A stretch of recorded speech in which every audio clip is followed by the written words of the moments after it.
Now, this is probably a term you've heard from time to time, and I thought what I'd try and hit in this 20-minute talk, which is pretty brief for a huge subject, is what it is, why it matters, and I went for a who here, and who can do something about it. Now, the answer to that question should be you, but in case you don't get there by the end, or I missed something and make a complete mess of it. But that's the concept. That's where I'm coming from here, because I think we can all we can all do something about this. But let's just explore. So give me the next slide, please, Sam. Right. So I don't know if you can see this lovely picture of this bulldozer basically digging a hole in the centre of the earth. So Gandhi said, "There is enough for everyone's need, but not enough for everyone's greed." And that is effectively what we live in at the moment, especially in the West. Because we are spending more, we're spending beyond our means, we're lending beyond our means, we're doing so much stuff beyond our means. And that is something that's proliferating through the globe.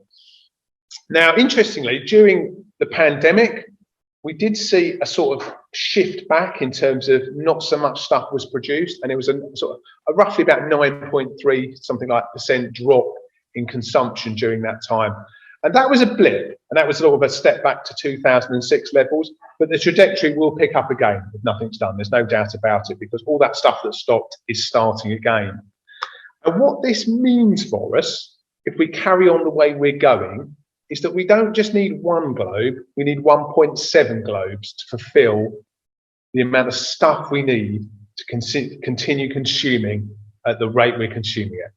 Just take a while to think about what that means. This earth is not enough. There needs to be another 0.7 of this earth to fulfill it. That's mega, isn't it? Now, you've probably heard a bit about COP26 happening in Glasgow this week and before. So that's all about carbon initially. And the reason why carbon is so important, actually around about 57 to 60% of the ecological footprint of this overconsumption is carbon related. And that's to do with because the issue is, as we generate carbon, it causes a rise in temperature. And we're in this fight at the moment to suppress that rise, because that rise in temperature will cause the polar ice caps to melt, which will cause all sorts of issues, not just with water levels rising, but in terms of the way climate works and it interacts. Take us on to the next slide, please, Sam. So I don't know if you can see, it's a bit of an eye chart, isn't it? But let me just explain what this is. Imagine the resources that we need for a year. So think about it like your bank account. So at the 1st of January, we'll give you £100 to last the year. And this is basically at what point you've spent your £100 and then you need to borrow stuff because you've run out of resources. This is what this means for the planet, yeah? So, and that's to do with both the planet itself, how we build cities, how we use energies, and how our population is growing. Now, what we're seeing is a trend here that if we go back to sort of 1970, we will probably be okay. We could probably, we were pretty much there. The amount of resources we were using was what we had that we could use. But as you can see, as time has gone into 2021 and the little blip in 2020, basically we're getting into the overdraw of consumption. We're using more stuff than our planet can sustain. And you can see the way that trajectory is going, not in a good direction at the moment. Okay, next slide, please, Sam. So, sorry, apologies for another eye chart, but it's important. And the reason why this is important, you can see this big arrow I put on here, that's the United Kingdom, okay? So this is to give you an illustration. If the whole world lived like we do here in the UK, by the 19th of May, we would have been through what we can use that the globe can supply, and we're then into basically using stuff that's not sustainable. Is everyone with me on that? So it's pretty serious, because the issue we've got is we're in a developed country, yeah, with the USA and the West, and we have a lifestyle here that lots of other people, rightly so, want to attain. India, China, huge parts of this world want to live like we do. And if they live like we do, our world can't deal with it. Now, that's not for us to say they can't have those aspirations, but we need to change what those aspirations mean in terms of energy usage and consumption. Next slide, please. Now, here's an interesting chart. This is GDP. Has anyone ever heard of GDP? Yeah? So I'll just read that little definition for you because I'm always a bit confused about what it actually means. So GDP, gross domestic product, is the total monetary value of all the finished goods and services produced within a country's borders at a specific time period. As a broad measure of overall domestic production, it functions as a comprehensive scorecard of a given country's economic health. Now, that health is about consumption. So think about this from an economics point of view. So when the government get together and they decide what's good for us as a country, and this isn't just about the UK, this is more broad than this. We're saying that actually our health is based on our ability to increase consumption. So our economic system is built around it. Yeah. That means all the decisions that are made are driven by this need to increase consumption. Now, then you get some terms that you'll hear about around this called green consumption, sustainable consumption, and the jury's out really on what that means. Is that a reality, or is that just people kind of gild the lily, you know, in terms of just make it a bit more palatable? But the reality is this is how our economy is driven, and that means that unfortunately decisions that are made mean that we are driven to consume more. And I'm not just talking about us in terms of individuals, but also broadly as countries and organisations. And just to give you an idea, at the moment in 2022, the UK is predicting around about 5.1% GDP growth. So we're going to do 5.1% more consuming next year than we did this year. And that's been going up year on year. Okay. Now, there's a guy called, I don't know if you probably haven't heard this guy, there's a guy called Peter Drucker, he's an economist, and he said, what gets measured gets managed. And that's been the challenge with this stuff, because GDP has been the focus, it's been measured, and it gets managed, so it grows. But the key thing with consumption is, actually, as we're looking at, is we need to look at actually, how do we measure the important things that are actually going to make our world sustainable? We'll take on to the next slide, please. So, here's a picture of a donut. It's wonderful. So this donut is from a book I read, and I'd really encourage you, if you're interested in the subject area, to read this book. It's brilliant. It's called Doughnut Economics. But the concept very simply is that in the middle, we have sort of the minimum that humans need to survive. Yeah. And on the outside, we have the critical planetary factor. So and the donut sort of exists as the kind of the equilibrium, the place where we can sustain life and continue. If it stretches too far in, people aren't going to have enough, and that's true, or to live, or to live safely and to have the basics that they need. And if it stretches too far out, we burn the planet's resources and we've got nothing left. Yeah. And just give you an idea of what this looks like. Tell us the next slide, sorry. So what this looks like, just to put some names and stuff, and then in the middle you've got stuff. I'm just getting my glasses. Right, so you've got in the middle, you've got stuff like food, water, energy, housing. That's all the stuff around people. And then on the outside, we've got the sort of the bigger factors that we're talking about in terms of climate change, ocean acidification, air pollution, land conservation. So these factors need to be kept in some sort of equilibrium. Otherwise, the planet starts to fail and fall apart, which is a big issue, because this isn't just about us. This stuff builds up over time, as you've seen. So actually, what we do now has an implication for the generations to come. Now, I know we absolutely believe that Jesus is coming, which is brilliant, and he loves us and he wants the best for us. But he also gives us a responsibility in this, to look after the place that we've been given, and to look at actually what our consumption has and how that impacts that. Okay, next slide, please. So, to give a little bit of a biblical face to this, Paul had something to say about this. He's talking about food here, but I think you'll see that this actually kind of applies more broadly. So, in 1 Corinthians 6, verses 12 to 13, Paul says, all things are lawful to me, but not all things are profitable. All things are lawful to me, but I will not be mastered by anything. Food is for the stomach, and the stomach is for food, but God will do away with them both. Yet the body is not for immortality, but for the Lord, and the Lord is for the body. Now, what Paul is talking about here is the fact that he's teaching that Christian liberty is not a universal license to sin, yeah? And sin, I think we need to just think about, actually is related to our planet. The way we treat our planet actually is important, yeah? And he's also saying we are not mastered by anything, but rather we are to exercise self-control in all things. And that relates to consumption, to how we utilize stuff, the things we buy, the things we throw away.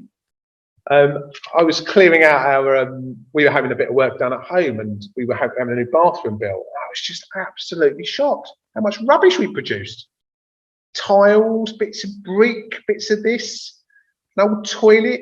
It's just like, this stuff's got to go somewhere. And it's just, when you look at it, you suddenly recognise, gosh, this is probably going to be kicking around for a long time, a lot of this stuff. And that was just a small project. This sort of stuff is going on all the time.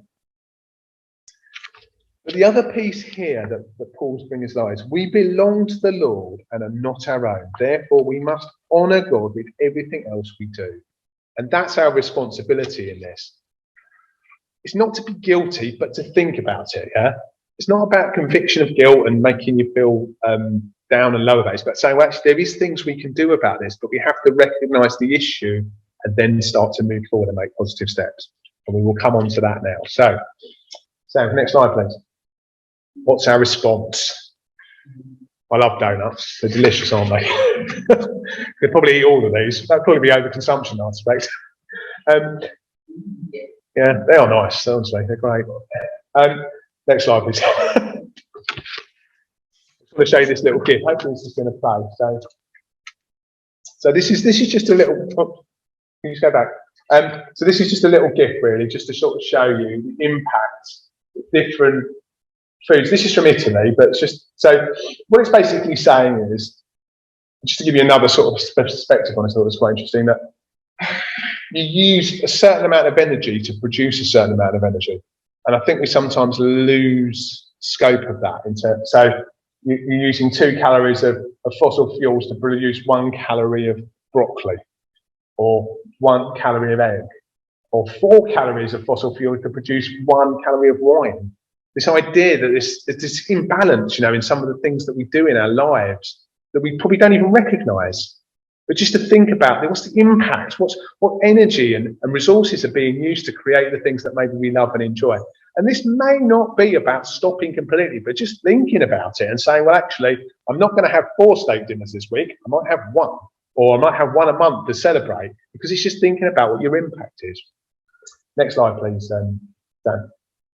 So I was really struck by this, because so often we hear the sort of rhetoric, we've got to change, we've got to do stuff. And you think, well, how on earth do I do it?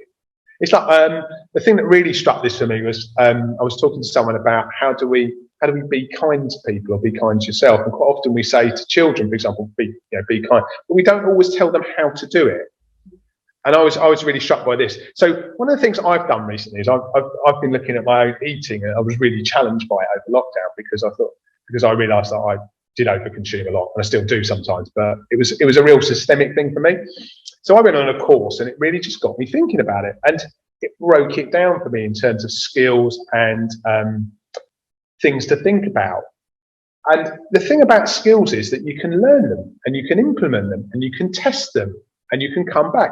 And when you get it wrong, you can start again.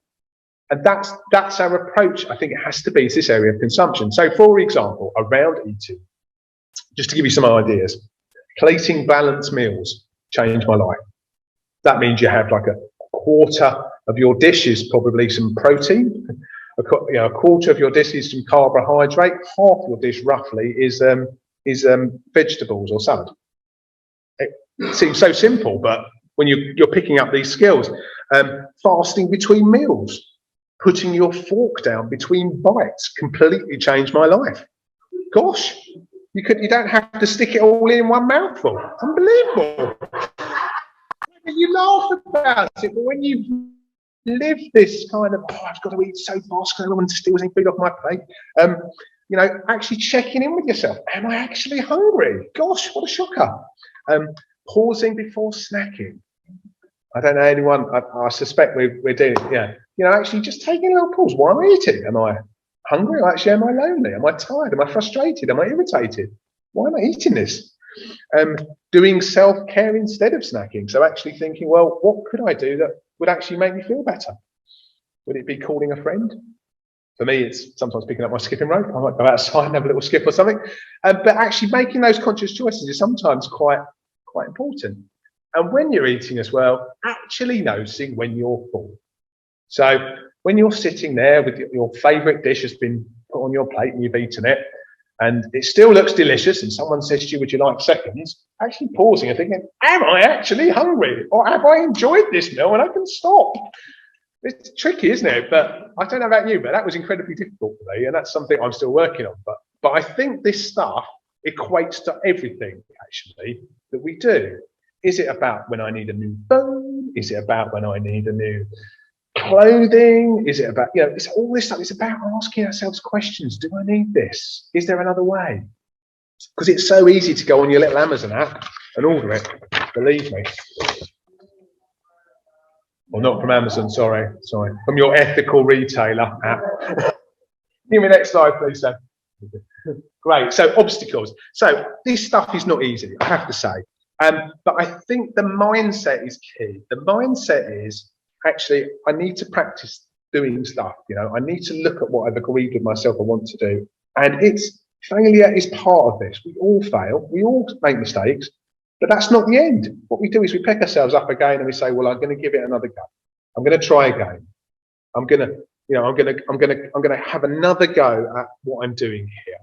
Because I think in the world we live in, there's so much pressure to be perfect. And none of us are perfect.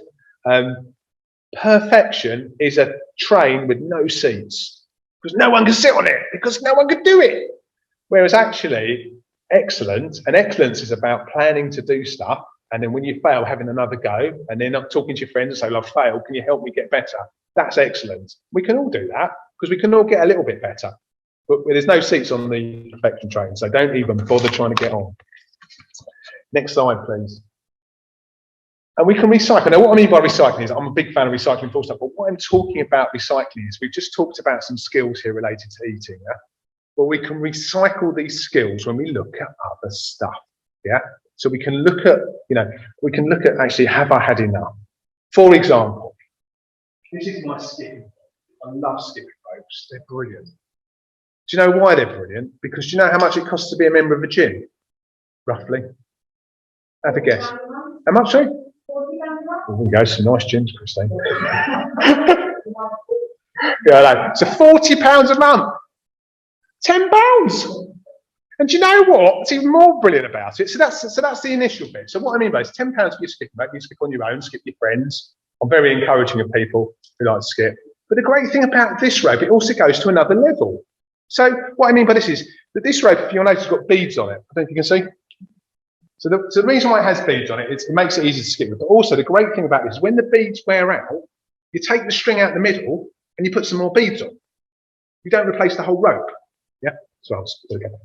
And it's just that kind of idea, actually. How are we using stuff? And the beads are actually recycled plastic.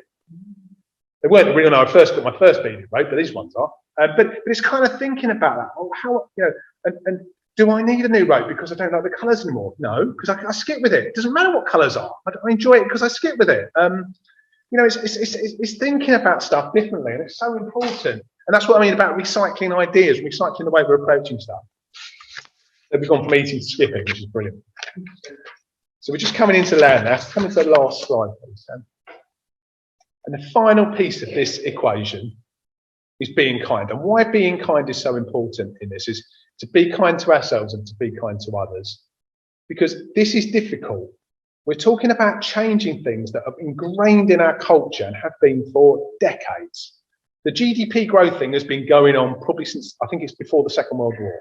We have grown up in it. We have lived in it. We breathe it. Very similar to what Andy and Kath were talking about last week. There is stuff in our society we're probably not even aware of around this that we just do because it's us.